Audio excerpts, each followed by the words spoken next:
नमस्कार, मैं हूं विनोद कुमार शुक्ला। आप देख रहे हैं आई ऑफ ट्रुथ। आज हम चर्चा करेंगे स्ट्रैटेजी की, पॉलिटिकल स्ट्रैटेजी, विशेष रूप से कांग्रेस की पॉलिटिकल स्ट्रैटेजी की चर्चा करेंगे। वो चर्चा इसलिए महत्वपूर्ण है कि अभी पिछले दिनों राहुल गांधी के राजस्थान से गायब रहने के पीछे बहुत सारी खबरें छपी और उसके बाद सारा का सारा मामला जोर पकड़ा और अब उसके बाद राहुल गांधी की 4 दिन की राजस्थान यात्रा तय हुई है, जिसमें एक ऑलरेडी हो चुकी है।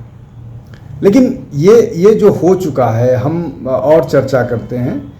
राहुल गांधी को लेकर के बातें आई कि राहुल गांधी राजस्थान नहीं जा रहे हैं। शायद राहुल गांधी या गांधी परिवार की इस बात को लेकर के अशोक गहलोत से नाराज़गी है कि उन्होंने परिवार की बात नहीं मानी दो मामलों पर। एक ये कि वो ये चाहते थे कि अशोक गहलोत राजस्थान छोड़ करके राष्ट्रीय अध्यक्ष बन जाएं और वहाँ पर सचिन पायलट को मुख्यमंत्री बना दिया जाए। तो अशोक गहलोत ने मना कर दिया, नहीं गए, नहीं आए दिल्ली और वो वहीं बने रहे।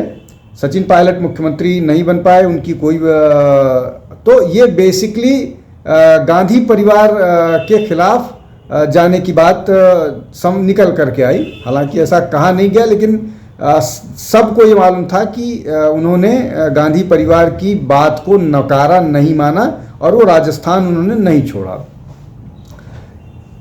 लेकिन गांधी परिवार भी उनको मना नहीं पाया, उन पर इतना दबाव नहीं डाल पाया कि वो छोड़े। तो इससे गांधी परिवार की भी अथॉरिटी डाइल्यूट हुई।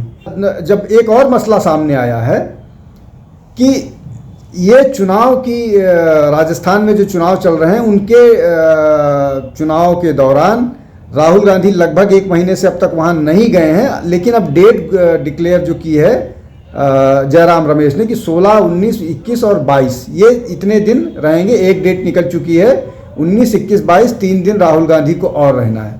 लेकिन इसमें इंटरेस्टिंग बात यह है कि जयराम रमेश ने ट्वीट किया है कि कांग्रेस पार्लियामेंट्री पार्टी की जो नेता हैं सोनिया गांधी, वो जयपुर में रहेंगी, लेकिन वो चुनाव से उनका कोई लेना देना नहीं है, वो पोल्यूशन से बचने के लिए रहेंगी। और उसी दौरान ये 3-4 रैलियां राहुल गांधी करेंगे। तो स्ट्रेटजिकली मतलब ये कि वहाँ फैमिली गेट टुगेदर हो रहा है। कांग्रेस की सबसे बड़ी नेता वहाँ पर हेल्थ के कारणों से हैं। इसको स्ट्रैटेजी की गलतियाँ इसलिए कहा जाएगा कि आप सोशल मीडिया पर इस तरह की बात रखेंगे तो आप एक्सपोज होंगे और आपकी स्ट्रैटेजिक फेल्योर नज़र आएगा। मान भी लीजिए कि सोनिया गांधी वहाँ स्वास्थ्य कारणों से जा रही हैं, तो एक तो आप इस ट्वीट को अवॉइड कर सकते थे, दूसरा इसमें ये जोड़ सकते थे कि वहाँ बैठ करके वो चुनाव की गतिविधियों पर नज़र रखेंगी। इससे ये लगेगा कि कांग्रेस का एक बड़ा नेता हर चुनाव के लिए सक्रिय है, तेजी से सक्रिय है। आप चाहे जितना नाराज हों अशोक गहलोत से, पार्टी चाहे जितना अशोक गहलोत से नाराज हो, लेकिन पार्टी के निर्णयों में वो रिफ्लेक्ट नहीं होना चाहिए। और इस तरह की गलतियां ही, जिसको कांग्रेस स्वीकार भी नहीं करती है, कांग्रेस को नुकसान करती है।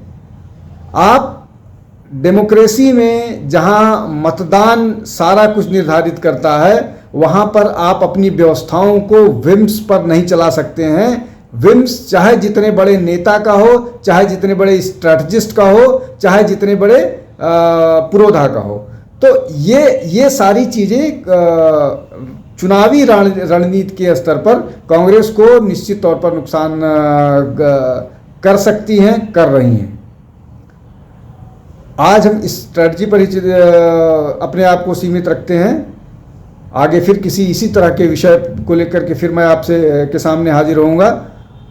बहुत बहुत धन्यवाद, नमस्कार। हमारे चैनल आई ऑफ ट्रुथ को सब्सक्राइब कीजिए YouTube पर, इसे फॉलो कीजिए Facebook पर, Instagram पर, Twitter पर और कू पर।